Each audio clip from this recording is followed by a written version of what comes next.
This is a case where the sentencing guidelines recommended up to 240 months in prison. The guidelines range was 210 to 240. Do you remember what range you or what number you asked for from the court as his attorney? I'm sorry, Senator, I don't recall the exact sentence. It's 105, so less than half of the lowest end of the guidelines range. Now, the government in this case said that it was being very lenient. I've just read their sentencing memorandum and yours. I have them all right here. The government said it was being very lenient. Do you remember what they recommended to the court? I'm sorry, Senator, I do not. 189 months. 189. You pushed for 105. Why is that?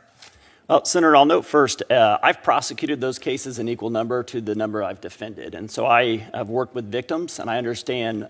So what would you say to the victims in this case who, let's just review, Mr. Gann, I'm not going to read the specifics, it's too revolting. But let me just, this is from the pre-sentence report.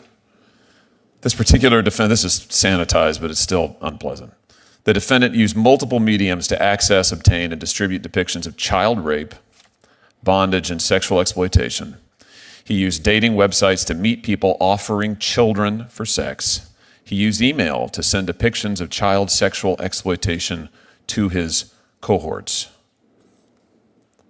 Why 100 months? I mean, listen, you could have recommended any number of, I get that you want to defend your client, sure, but you could have chosen 175. You could have agreed with the government, 189, which they characterized already below guideline sentence and quite lenient. You advocated for 100. I mean, do you think that that's a sentence that does justice to his victims?